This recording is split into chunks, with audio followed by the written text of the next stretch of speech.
Καλησπέρα παιδιά, MC Gamer GR εδώ και σήμερα είμαστε μαζί με τον George Troller GFX και έχουμε φτιάξει μαζί ένα SMP server που λέγεται K-Clan SMP. Λοιπόν, να πω ότι χρειάζεται για να μπείτε στον SMP.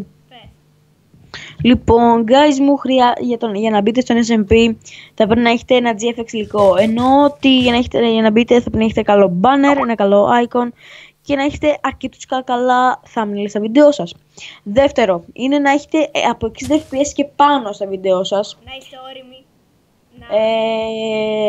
Τρία, ας να τα πω. Τρία, να παίρνετε αρκετό support στα βίντεο σας. Δηλαδή, αν έχετε 100 subs, να παίρνετε τουλάχιστον 10 με 15 likes. Και 20, άμα μπορείτε, και 20 να παίρνετε. Τέταρτον, να είστε όριμοι, να είστε πάνω από 14 χρονών και άνω. Έκτον, να μην βρίζετε. Έβδομον, να ανεβάζετε 2 με 3 βίντεο την εβδομάδα. Όγδον, να έχετε από 100 και 150 subs και πάνω. Ο φίλος μας, ο MC Gamer, δεν έχει τόσο subs, αλλά τον οργανώσαμε μαζί στο server, εγώ πάνω από 100 subs έχω. Και ναι, αυτά. Και σας ευχόμαστε και οι δύο πολύ καλή τύχη σε όλους. Θα διαλέξουμε... Περίμενε. Σας ευχόμαστε όλους καλή τύχη. Το icon μόλις μπείτε θα σας το στείλουμε. Θα σας στείλουμε και το intro που θα φτιάξουμε. Θα σας στείλουμε και την IP του server. Και θα γίνει και το...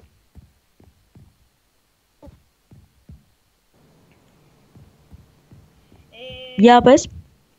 Για να μπείτε, τέλος πάντων, πρέπει να κάνετε ένα subscribe, ένα like και να αφήσετε ένα comment. Πέθανα, δεν πειράζει.